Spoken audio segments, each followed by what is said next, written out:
เท่าหุงเท่าเจืองบ้านที่17อ่าวพวงพาชมความงามของเมืองเงินยางอ่านโดยอุไลลีวรณ์รัตนวงศ์พอเห็นลำท่อนเท้าเสียงใหญ่เงินยางพุ่นเยอะห่มปุงเครื่องเข้าทันกว้างที่นั้นพางเปงไว้หลายหลังกวานจอดควานเกี่ยวสร้างเทียมเท้าแทบเกยเยื้อนย่างขึ้นทางหุ้ยหาแหงบาก็ผ่ายคิงเลยอาบสีส่งน้ำภูทรไทยแพงเมืองคึดพี่ประดับม่านกังกลางห้องแห้งเพียงทุกที่เทียนโยเทศมามวนเมื่อนั้นแก้วเสียงอ่าวพวงค่อยเน่ผายเพี้ยนทันที่หวานเลื่อมทุงทองเท้ากว่าเขาแล้วบ่ฮู้กี่ลันครั้งเหืองเหือพอแสนทันที่หัวอาจอ้อมตีนท่าหุ่นบังเขาแล้วละงมขนข้างแผ่นพันทองทันที่แคมสะพังพุ้นกวานแกผู้เผือกเขาแล้วแผ่นซ่อซองหลายล้วนห้ามเหียงเบื้องฝ่ายซ้ายผู้เผือกแม่นฟองเขาแล้วสะไหวเต็มท่งเพียงพันถ้อยทันที่แคมคูข้างหน่องตังตีนทงมากเข้าหลายห้อยข้างหมาที่นั้นลานกว่าสร้างยอดน้ำนพราชเหือนหินมันจัดแยงเสียงสากล่าวจงเอาอัวลุงก็ขีนแข่งให้เพื่อไปบนบอกกี่แล้วทั้งว่าศึกบ่มัวเมืองลานทุ่มนองเบื้องขอกซ้ายจันซื่อแมนสมเขาแล้วลัวพรประดับญาบทองบังข้างห่มย้ายยอกงกวยแกว่งพัดก้าวม้างลุงเจ้าแจกเถทุกแห่งล้วนล้นเล่งคนเสงเข้าก่อเทพลม้ามากมวลมีท่วนอันนี้พอยังให้เฮงโยฮูห้างเข้าได้มาจักเน่ฝ่ายสั้นเสียงล้านแห่งลุงท่านเถินทันที่พังเลื่อมโฮงลาดมุงคำกะทางสูง2 วันแวนเข้มที่นั้นทันยำให้เฮงโยยดมากนอนแล้วฝ่าหูปต้องลายเล่มลวดงามสะพมพร้อมเนืองนาคลายโคมกะทางไฟตามตื่มผลผ่ายกว้างผ่านเลื่อมโคมคำแก้วกูประดับหิ่งแล้วลุงเจ้าจึงสลองอันว่าสะผู้พุ้นห่อลาดเสียงสา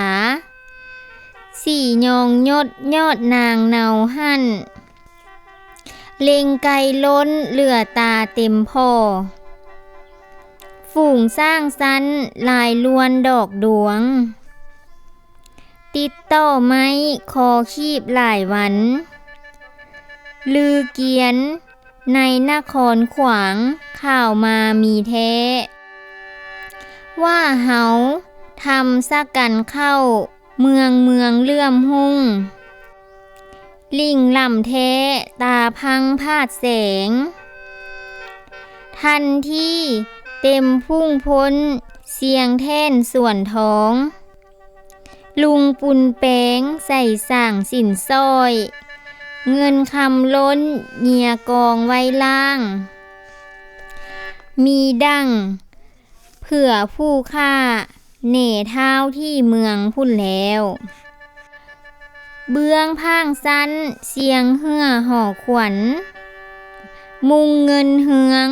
เฮือหลังหลายล้ำ ที่นั้นมะนีโซแก้วเพ่งพันฮีดเฮงเลือนเลือกล้ำควรล้านลูกงามแสงเป่งเข้มคือคู่ดาราสมพานคามค่าไข่เทียมแท้ท่อจักหาแนวเสื้อกะกุลตนเตินแต่งคิดว่าได้ดังนั้น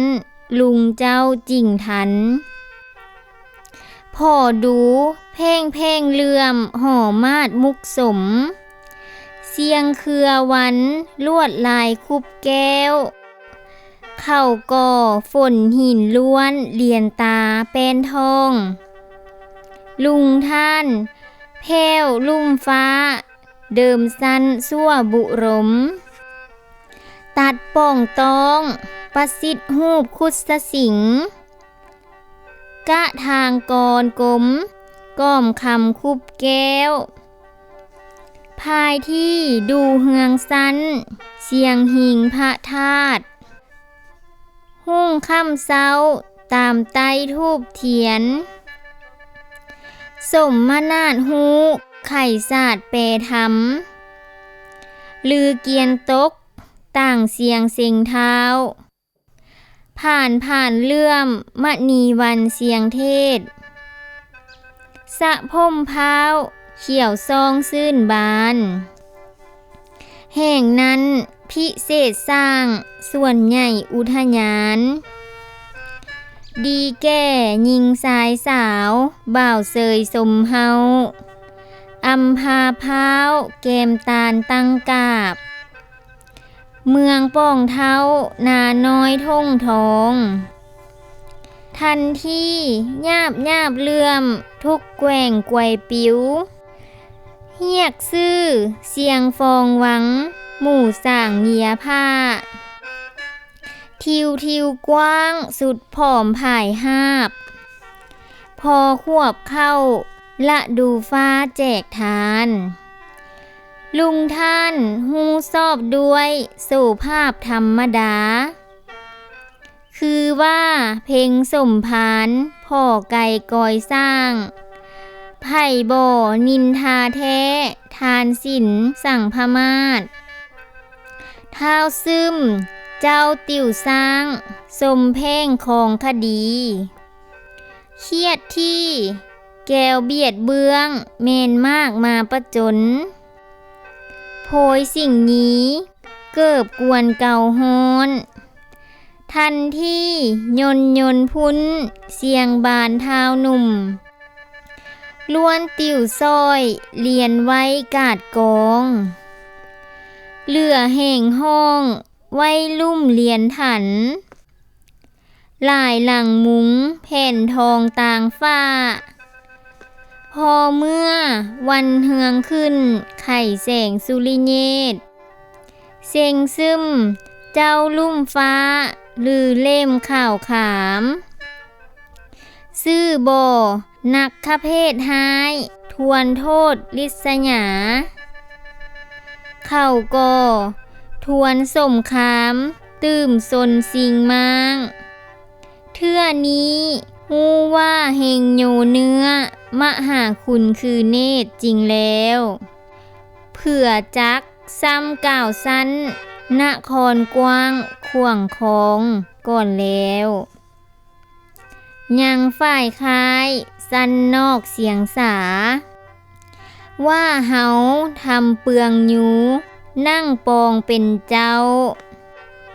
ซื่อจากตาจริงแท้ยังมวลมีมากนักแล้วค่อยก่าวเจ้าทองล้านเตะประมาณ